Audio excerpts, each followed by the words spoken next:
folks, Big Woodsman here. Today we're going out to get some rustic barn beams. We're reclaiming them from an old barn that's getting torn down so we can rebuild our own barn. So stay tuned, let's see what we get into. So the building you see behind us was our barn. It was a two-story barn. We had to take the top floor off it just to save it, to sort of protect the bottom. It's just rotted, it's ready to fall over. It's got holes in it, as you can see. It's just not in good shape. We want to rebuild it. So we've been traveling around the countryside. We've been looking at barns that are half in disrepair, that are falling down, and we've met with a bunch of landowners. And we're actually going to a site today, and we're going to pick up a bunch of beams that the landowner is agreeing to give us for the barn that he's taking down. So we're going to take those historic beams and we're going to rebuild our barn in the original fashion that this barn should be.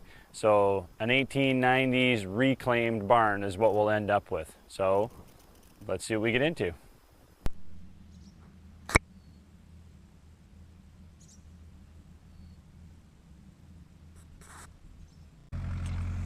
So here we are, folks.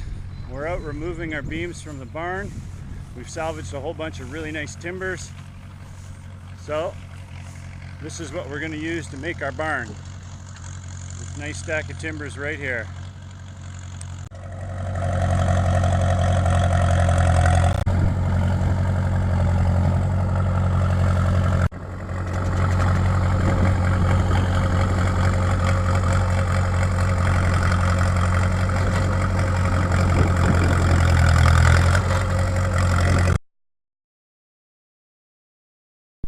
So hey folks, we've come back. We're now at our stockpile of all of our barn beams. As you can see through the video, we picked them up from an old sort of destroyed barn. Gentleman was taking it apart. We've got all our beams now. We're probably sitting on close to 38 beams. That's enough to rebuild and restructure our entire barn. So there's going to be a video process. I have to get some permitting, of course, done to make sure that happens. And then from there, I'll be videoing that whole process. So stay tuned. It's life out there in the woods. See you out there in it.